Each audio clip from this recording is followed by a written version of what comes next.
Hello students, previous बहुत सारे lectures में हमने वेक्टर कैलकुलस में डिफरेंट टॉपिक स्टडी किए हैं और साथ ही साथ हमने बहुत सारी प्रॉब्लम भी डिस्कस करी हैं। आज से अब हम कुछ और इंपॉर्टेंट प्रॉब्लम डिस्कस करने वाले हैं ओवरऑल टॉपिक से। मैंने स्टार्ट में आपको जो भी टॉपिक पढ़ाया है वेक्टर कैलकुलस पे, उसी के साथ उसके न्यूमेरिकल भी डिस्कस करवाए हैं, लेकिन अब यहां पर मैं आपके साथ कुछ लेक्चर ऐसे डिस्कस करने वाला हूं जहां पर मैं कुछ प्रॉब्लम लूंगा जो मिक्स होगी ओवरऑल वेक्टर कैलकुलस पे। हम यहां पर कुछ प्रॉब्लम अब डिस्कस करने वाले हैं, तो ये सिर्फ एक लेक्चर नहीं होगा, ये आगे आने वाले आपके 3 to 4 लेक्चर्स होंगे, तो आप ध्यान से अंडरस्टैंड करिएगा। तो देखिए, जो फर्स्ट प्रॉब्लम है, if the integral f dot dl is regarded as a work done in moving a particle from a to b, find the work done by force field F on a particle that travels from a to b along। दो questions हैं आपके। First question है the segment 0 0 0 0 1 0 2 1 0 2 1 3 and second question है straight line 0 0 0 से 2 1 3। तो statement थोड़ी बड़ी जरूर दिखाई दे रही है, लेकिन कंसेप्ट बहुत इजी है, जो आपने अभी तक पढ़ रखा है उसी पर बेस्ड है। यहां पर अगर हम देखें तो ये आपका लाइन इंटीग्रल है बेसिकली। तो अगर आपको डिफरेंशियल लेंथ और लाइन इंटीग्रल का कंसेप्ट याद है तो कोई प्रॉब्लम आपको नहीं होगी इस प्रॉब्लम को सॉल्व करने में। तो देखिए, आप अगर हम यहां पर सॉल्यूशन पार्ट में जाएं तो आप देखिए, आपको f डॉट dl करना है और आपको यह बोला जा रहा है कि moving a particle from a to b। तो पॉइंट ए और पॉइंट बी आपको गिवन है यहां पर, और यहां पर आपको एफ वेक्टर भी गिवन है। देखो, इतनी बड़ी स्टेटमेंट से कोई मतलब है नहीं, बेसिकली आपको सिर्फ एफ डॉट डीएल निकालना है ए टू बी, और ये आपको ए और बी गिवन है। ठीक है, बस आप यही तक ही सोचिए। और यहां तक अगर आप देखेंगे तो जो आपके क्वेश्चन नंबर 1 और 2 हैं उसमें आप देखिए, आपको गिवन है अलोंग, ये देखिए 0 0 0 से आप 2 1 3 पहुंच तो रहे हैं क्वेश्चन नंबर 1 में, लेकिन आप 0 0 0 से पहले 0 1 0 जा रहे हैं, फिर 2 1 0 जा रहे हैं, फिर 2 1 3 जा रहे हैं, तो आप डायरेक्ट नहीं जा रहे हैं। लेकिन सेकंड प्रॉब्लम है स्ट्रेट लाइन 0 0 0 से 2 1 3। एक्चुअल में पॉइंट आपका यही है, पॉइंट ए क्या है 0 0 0 है, पॉइंट बी है आपका 2 1 3। तो क्वेश्चन नंबर 2 में आप डायरेक्ट जाएंगे और क्वेश्चन नंबर 1 में आप रुक रुक कर जाएंगे, लास्ट आप पहुंचेंगे 2 1 3 तक। तो यहां पर अगर हम क्वेश्चन नंबर 1 को सबसे पहले डिस्कस करें तो आप देखो, क्वेश्चन नंबर 1 देखिए, जो आपको गिवन है द सेगमेंट 0 0 0 से 0 1 0। तो आप 1 बाय 1 यहां पर कंसीडर करो। आप देखो, अगर आप 0 0 0 से 0 1 0 जाते हो तो इस सिचुएशन में कौन कौन सी वैल्यू यहां पर कांस्टेंट है और कौन सी वैल्यू आपकी वेरिएबल है, यह आपको सबसे पहले अंडरस्टैंड करना आना चाहिए। तो आप देखो, x और z दोनों कांस्टेंट है आपके, और जो y है आपका वो 0 से 1 वेरी कर रहा है। ये पॉइंट क्या आपको समझ में आ रहा है अच्छे से? तो यहां से अब आप क्या कर सकते हो, आपको पता है कि आपको dl चाहिए, f तो आपको ऑलवेज गिवन है, f तो हमेशा सेम रहेगा। आपको f डॉट dl परफॉर्म करना है तो आपको एक्चुअल में चाहिए क्या, dl चाहिए। तो मैंने हमेशा आपको थ्योरी में क्या बताया है, dl आप कैसे चूज करते हो, जो चेंज हो रहा है ना उसके अकॉर्डिंग आप dl चूज करोगे। तो चेंज यहां पर क्या हो रहा है आपका y, तो dl आपका क्या होगा dy ay। और मैंने आपको यह भी बताया, जो चेंज हो रहा है वही डायरेक्शन को शो करता है। dl का फॉर्मूला देखिए, रेक्टेंगुलर कोऑर्डिनेट सिस्टम है, dx ax plus dy ay plus dz az होता है। ये मैंने आपको बहुत अच्छे से समझाया हुआ है थ्योरी में।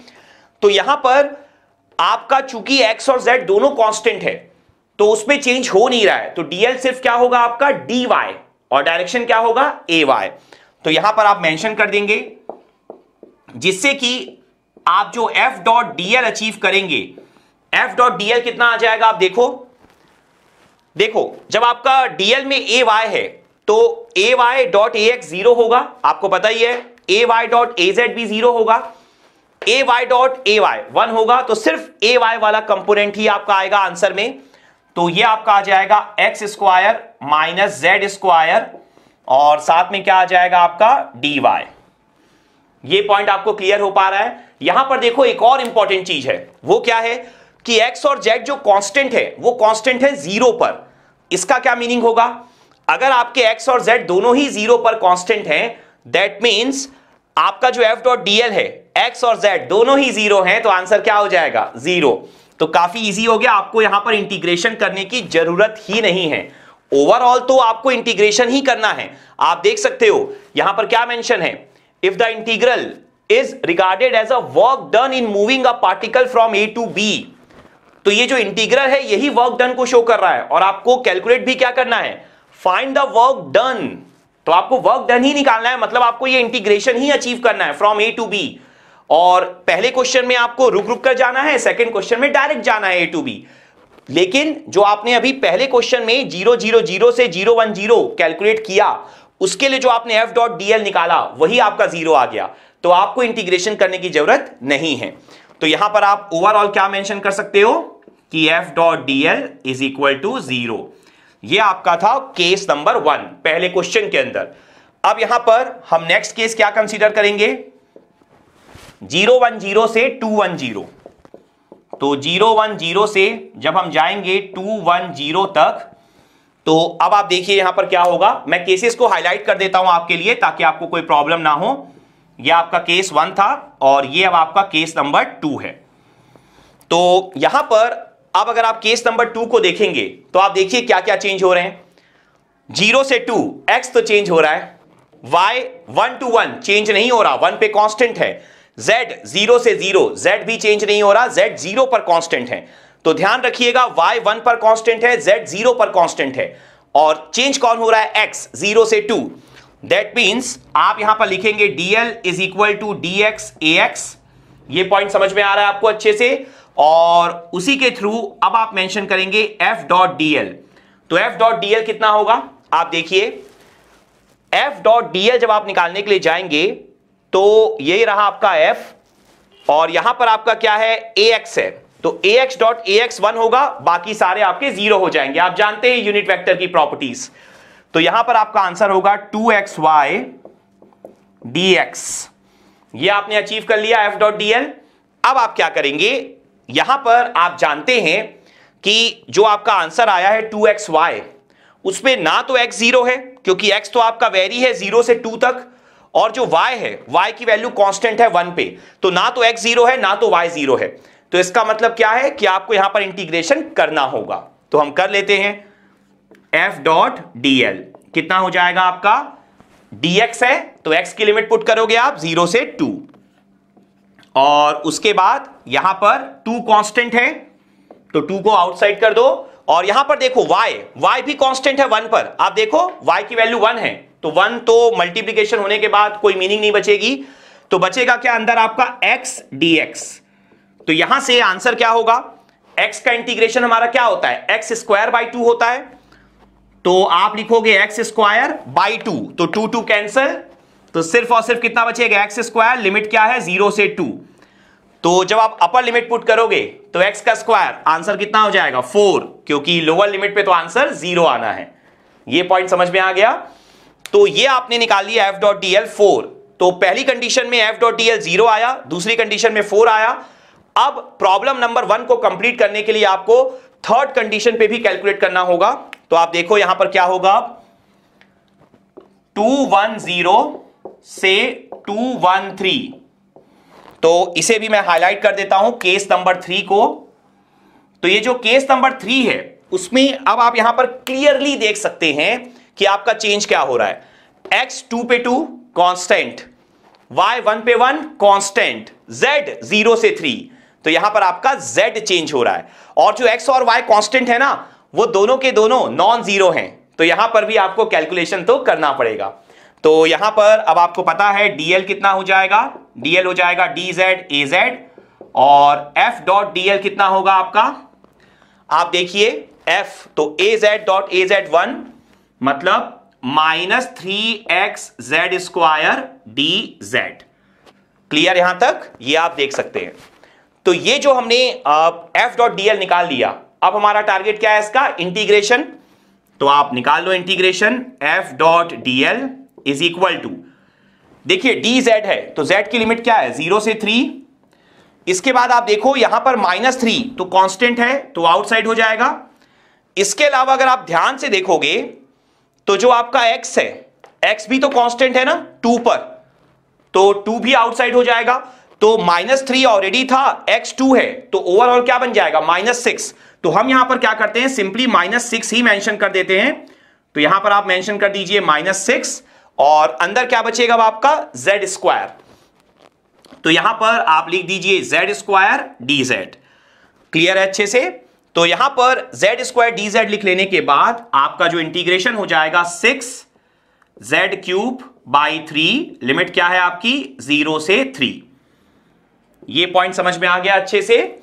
तो यहां पर z² का z³/3 हमने किया। तो आप देखिए यहां पर माइनस साइन भी आपका है, यहां पर तो माइनस साइन भी आप मेंशन कर दीजिए क्योंकि -6 था। अब आप देखिए 6 और 3 जो है वो कैंसिल होगा, तो ऊपर क्या बचेगा 2। तो यहां पर आपका बच रहा है -2 आउटसाइड कर दीजिए, z³ और 0 से 3। तो आंसर क्या आ जाएगा आप समझिए। अब z³ मतलब 3 का क्यूब, 3 का क्यूब हमारा कितना होगा 27, और 27 इंटू -2 तो -54। ये आपका यहां पर आंसर आ जाएगा। पॉइंट समझ में आ रहा है? z² का हमने z³/3 किया, उसके बाद -6 और 3 को कैंसिल किया तो -2 बचा, वो आउटसाइड था। फिर हमने लिमिट पुट कर दी, तो यहां पर आंसर क्या हो गया -54। तो ये जो आपका आंसर आया है -54, अभी आपकी प्रॉब्लम फिनिश नहीं होती है। प्रॉब्लम नंबर 1 की मैं बात कर रहा हूं। यहां पर आपका टारगेट क्या था? आपका टारगेट ये था कि आप 000 से 213 तक पहुंचे। तो आपको अब सारी वैल्यूज को ऐड करना पड़ेगा, तभी तो आप पहुंचोगे ना। आपका टारगेट यहां पर क्या निकालने का है, f.dl from a to b। तो जब आप तीनों के तीनों इंटीग्रेशन को ऐड करोगे, देखो बेसिकली अगर मैं आपको एक एग्जांपल दूं, लेट सपोज आपको 2 से 10 जाना है लिमिट, तो आप पहले 2 से 4 गए, फिर 4 से 6 गए, फिर 6 से 10। तो ओवरऑल 2 से 10 जाने के लिए फिर तीनों को ऐड करना पड़ेगा। तो ओवरऑल a से b जाने के लिए अब तीनों वैल्यूज को आपको ऐड करना पड़ेगा यहां पर। तो जो आपका ओवरऑल फर्स्ट आंसर है जो आप यहां पर निकालना चाहते हो, वर्क डन, तो यहां पर आपका वर्क डन का आंसर क्या हो जाएगा फर्स्ट प्रॉब्लम में, वो आपका आ जाएगा, आप देख सकते हो 0 4 -54। तो 0 + 4 -54, तो आंसर आएगा -50। ये आपका यहां पर ओवरऑल आंसर निकलकर आ जाएगा। क्लियर हो गया पॉइंट? और यहां पर आई थिंक कोई यूनिट मेंशन नहीं है, दैट्स व्हाई मैंने यूनिट मेंशन नहीं करी है। वैसे आप चाहो तो स्टैंडर्ड यूनिट्स ले सकते हो। क्लियर? सो ये आपकी फर्स्ट प्रॉब्लम यहां कंप्लीट होती है। अब हम डिस्कस करेंगे problem number 2। Now problem number 2, तो अब आप यहां पर समझो प्रॉब्लम नंबर 2 को। आप देखो यहां पर मेंशन है द स्ट्रेट लाइन 000 से 213। तो एक बार में आप समझ पा रहे हो आपको पहुंचना है 000 से 213 तक, जबकि प्रॉब्लम नंबर 1 में आप स्टेप बाय स्टेप गए थे। एक्चुअल में प्रॉब्लम नंबर 1 आपको थोड़ी बड़ी लग रही होगी, लेकिन वो ज्यादा इजी थी। क्यों? जब आप इस पॉइंट से इस पॉइंट गए तो सिर्फ और सिर्फ आपका वेरी क्या हो रहा था y, फिर नेक्स्ट पॉइंट पे वेरी हो रहा था आई थिंक x आपका वेरी हो रहा था, फिर आपका z वेरी हो रहा था। एक बार में कोई एक वेरिएबल था, तो आपके लिए बहुत इजी हो गया था dl को चूज करना। लेकिन यहां पर अब अगर आप समझोगे तो 000 से 213 तीनों के तीनों ही आपके वेरिएबल हैं। तो अब आप किस तरीके से यहां पर प्रॉब्लम को सॉल्व करोगे? पॉइंट समझ में आ रहा है अच्छे से? तो जब आपके तीनों के तीनों ही वेरिएबल होंगे ना, तो यहां पर अल्टीमेटली आपको निकालना तो f.dl ही है ना। आपसे पूछा तो वही है, फाइंड द वर्क डन, जो कि f.dl है इंटीग्रेशन। तो जब आपके तीनों के तीनों वेरिएबल होंगे तो आपके पास एक तरीका क्या है कि आप ना रिलेशनशिप डेवलप कर लो तीनों के तीनों में, उससे आप काफी आसानी से प्रॉब्लम सॉल्व कर पाओगे। देखो आपको यह पॉइंट तो क्लियर होना चाहिए कि dl आपका क्या होगा, dx ax plus dy ay plus dz az, क्योंकि इस बार आपका x भी वेरिएबल है, y भी वेरिएबल है और z भी वेरिएबल है। यह पॉइंट आपको समझ में आना चाहिए। प्रीवियस प्रॉब्लम में एक बार में सिर्फ एक वेरिएबल था, दैट्स व्हाई हमने पहली बार में सिर्फ dy ay लिया था, दूसरी बार में सिर्फ dx ax लिया था, तीसरी बार में सिर्फ dz az लिया था। यहां पर 000 से 213 तीनों के तीनों वेरिएबल हैं। तो अब हम कैसे प्रॉब्लम सॉल्व कर सकते हैं? तो आप देखो इस सिचुएशन में आप क्या करो, आप यहां पर x y और z में रिलेशनशिप डेवलप कर लो। तो बेसिकली आपको दो पॉइंट्स गिवन है, इसको आप नाम दे दो x1 y1 z1 x2 y2 z2। Clear? और अब अगर यहां पर मैं रिलेशनशिप डेवलप करने जाऊं तो आपको इक्वेशन पता ही है लाइन का, तो आप यहां मेंशन कर सकते हो। लाइन का इक्वेशन क्या होता है आपका होता है यहां पर x माइनस x1 x2 माइनस x1 is equal to y माइनस y1, y2 माइनस y1, z माइनस z1, z2 माइनस z1। देखो ये भी अगेन बेसिक मैथ्स है, अगर आपको पता होगा तो आप बड़े आराम से आंसर तक पहुंच पाओगे, क्योंकि अगर आपने एक बार रिलेशनशिप डेवलप कर लिया ना, फिर आप dy को रिप्लेस कर सकते हो in terms of dx, dz को भी रिप्लेस कर सकते हो इन टर्म्स ऑफ dx, और आपकी प्रॉब्लम थोड़ी इजी हो जाती है। तो हमेशा इस पॉइंट को ध्यान रखो कि रिलेशनशिप आपको डेवलप करना आना चाहिए, ठीक है। तो यहां पर अब आप बड़े आराम से लाइन का इक्वेशन का यूज करके वैल्यूज पुट कर दो पहले, तो कितना हो जाएगा x1 तो आपका 0 है, आप देख सकते हो x1 y1 z1 तीनों 0 0 0 हैं, और x2 माइनस x1 कितना हो जाएगा 2, फिर y अपॉन 1, फिर z अपॉन 3। तो यहां से बेटर क्या रहेगा आपके लिए कि आप तीनों को इक्वल टू t मान लो, ठीक है, जिससे कि क्या हो जाएगा x इक्वल टू आ जाएगा 2t, y इक्वल टू आ जाएगा t, z इक्वल टू आ जाएगा 3t। सभी को t के टर्म में लिख दो, काफी इजी हो जाएगा फिर। तो यहां पर हमने ले लिया x इक्वल टू 2t, फिर y इक्वल टू t और z इक्वल टू 3t। एक और काम हम कर सकते हैं, dx की वैल्यू निकाल सकते हैं 2dt, dy की वैल्यू dt और dz की वैल्यू 3dt, ये आप कर सकते हो। अब आप क्या करो, आपको निकालना तो f डॉट dl ही है, फिर आपको उसका इंटीग्रेशन करना है। तो यहां से पहले अगर आप f डॉट dl अचीव करते हो तो देखो f डॉट dl क्या होगा, dl आपको पता है ये है dx ax plus dy ay plus dz az, क्योंकि तीनों के तीनों चेंज हो रहे थे, और आपका f ये है। तो आंसर क्या होगा, ax डॉट ax 1 होगा, तो आंसर यहां बनता आपका 2xy, फिर कितना मिलता आपको यहां से dx, आप देख सकते हो। उसके बाद plus x square minus Z square, फिर मिलता dy minus 3x z square dz, ठीक है ना। जब आप f डॉट dl करते, ax डॉट ax 1 होता, ay dot ay 1, az dot az 1 के इक्वल हो जाता। ये पॉइंट आपको क्लियर हो पा रहा है। अब आप देखो यहां पर नेक्स्ट f डॉट dl को कर लेने के बाद आप यहां पर समझ सकते हो कि dx dy dz इनके रेस्पेक्ट में अगर आपको इंटीग्रेशन करना पड़े, मींस x के रेस्पेक्ट में या y के या z के, तो वो बहुत डिफिकल्ट है। क्यों डिफिकल्ट है, आप समझो मैंने ये रिलेशनशिप डेवलप ही क्यों किया। अगर आप यहां पर डायरेक्टली इंटीग्रेशन करते तो देखो फर्स्ट इंटीग्रेशन जब आप करते, ठीक है, ये बात बिल्कुल सही है कि तीनों अलग अलग हो जाएंगे इंटीग्रेशन। जब आप फर्स्ट इंटीग्रेशन करोगे तो आप x के रेस्पेक्ट में करोगे, देख रहा होगा आपको dx, लेकिन आप समझो यहां पर जो y है, y कांस्टेंट नहीं है ना, तो जब आप इंटीग्रेशन कर रहे होगे तो आप y को आउटसाइड नहीं कर सकते हो, क्योंकि y कांस्टेंट नहीं है। y आप देखो 0 से 1, y वेरिएबल है, तो किसी भी वेरिएबल को आप ऐसे इंटीग्रेशन के आउटसाइड नहीं कर सकते हो। अगर आप ऐसा सोच रहे होगे कि हम इंटीग्रेशन तो x के रेस्पेक्ट में कर रहे हैं तो हम y को बाहर कर देंगे, ऐसा नहीं है। y को तभी बाहर कर सकते थे जब y कांस्टेंट होता। सिमिलरली यहां पर y के रेस्पेक्ट में कर रहे हो तो x और z को आप इंटीग्रेशन के बाहर नहीं कर पाओगे, क्योंकि x और z कांस्टेंट नहीं है। तो रियलिटी ये है कि अगर आप डायरेक्टली इंटीग्रेशन करने जाओगे तो आप कभी कर ही नहीं पाओगे, आपको कहीं ना कहीं रिलेशनशिप डेवलप करना पड़ेगा x, y और z के बीच में। समझ में आ गया। तो यहां पर आप चाहते तो x, y, z के टर्म्स में ही रिलेशनशिप डेवलप कर सकते थे, मैंने यहां t के टर्म में निकाल लिया। आप सबको अब t के टर्म में लिख लो। तो यहां से आंसर कितना होगा, आप देखो ये 2 पहले से है, x कितना है 2t, तो 2 इंटू 2t 4t, और y कितना है t, तो कितना हो जाएगा 4t का स्क्वायर। फिर dx कितना है आपका 2dt, तो dx की वैल्यू आप पुट करोगे यहां पर 2dt है, तो यहां पर कितना हो जाएगा आपका 8, और यहां पर आ जाएगा dt। बेसिकली आपने 2dt से मल्टीप्लाई कर दिया। उसके बाद फिर नेक्स्ट आ जाओ आप, प्लस x का स्क्वायर मतलब 4t का स्क्वायर माइनस z का स्क्वायर। तो यहां पर पहले मैं लिख लेता हूं आपके लिए 4t का स्क्वायर, z का स्क्वायर मतलब 9t का स्क्वायर, dy कितना है आपका dt है। तो यहां पर कितना हो जाएगा 4t का स्क्वायर माइनस 9t का स्क्वायर, ये बचेगा माइनस 5t का स्क्वायर। तो अब मैं यहां पर डायरेक्टली माइनस 5t का स्क्वायर आपके लिए मेंशन कर देता हूं, तो आप लिख लो माइनस 5t का स्क्वायर dt। देख सक रहे हो कितना इजी आ रहा है। और लास्ट कितना है 3, और x कितना है 2t, तो 3 इंटू 2t 60, तो यहां पर पहले मैं मेंशन कर देता हूं 60, और z स्क्वायर कितना है आपका, z स्क्वायर है 9t का स्क्वायर।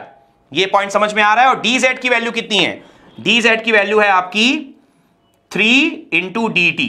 तो अब अगर आप यहां पर देखोगे 8t square minus 5t square क्या हो जाएगा, 3t स्क्वायर, और ये कितना बन जाएगा टी स्क्वायर, टी क्यूब क्यों है आपको समझ में आया। आप देखो x y z सभी t के डायरेक्टली प्रोपोर्शनल थे, मतलब t पर डिपेंड कर रहे थे। यहां पर देखो x इंटू वाई था, that's why T square, x square z square, T square, यहां पर x इंटू z स्क्वायर था, दैट्स वाई टी क्यूब हो गया।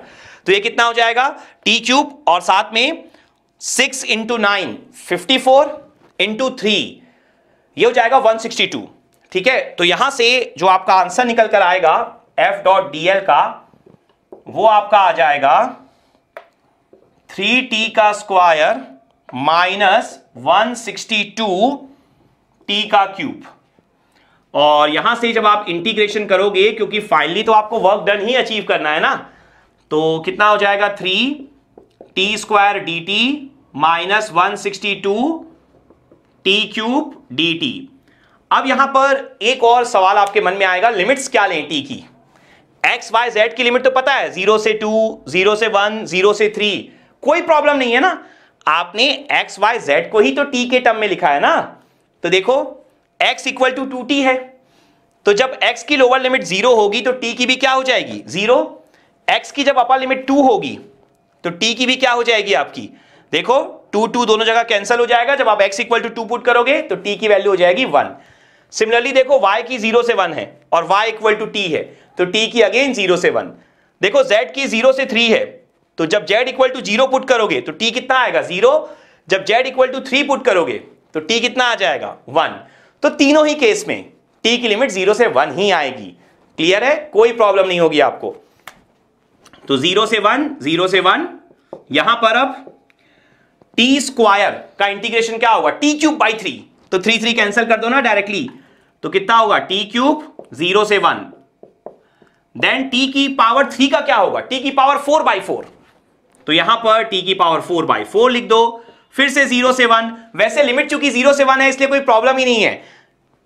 t जब आप 1 पुट करोगे तो 1 का क्यूब 1, 1 की पावर 4 भी 1, 0 पुट करने पर 0, तो आंसर क्या बनेगा 1 माइनस 162 बाई 4।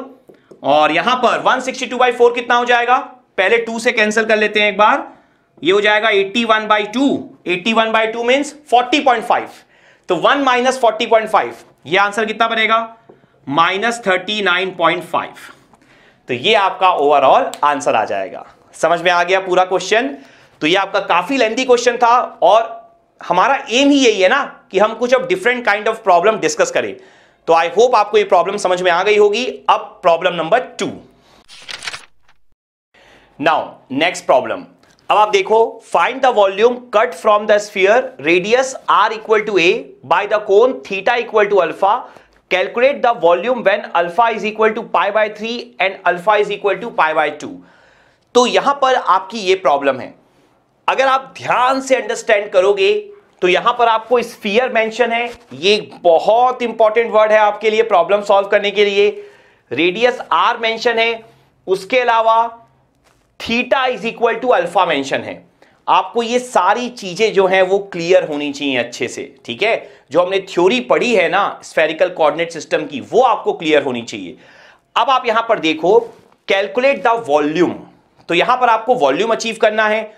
तो आप समझो ये जो प्रॉब्लम है ना, बेसिकली ये आपकी डिफरेंशियल वॉल्यूम से रिलेटेड है। अगर आप याद करो डीवी का फॉर्मूला, तो डीवी का फॉर्मूला हमारा स्फेरिकल कोऑर्डिनेट सिस्टम में क्या होता था, मैंने आपको बाय ट्रिक सिखाया हुआ है। तो आप देखो क्या होगा, R square sine theta D R D theta D phi, ठीक है ना। अभी हम न्यूमेरिकल सॉल्व कर रहे हैं, तो प्रॉब्लम में आपको ये चीज मैं डिस्कस नहीं करने वाला हूं कि फॉर्मूला कहां से आया, ये ऑलरेडी हम थ्योरी में सीख चुके हैं। अभी हम लोग डायरेक्टली फॉर्मूला यहां पर सॉल्व करेंगे, फॉर्मूला यूज करेंगे। तो आप देखो डीवी आपने लिख लिया। अगर आपको अब वॉल्यूम अचीव करना है तो इस डीवी का क्या करना पड़ेगा, इंटीग्रेशन।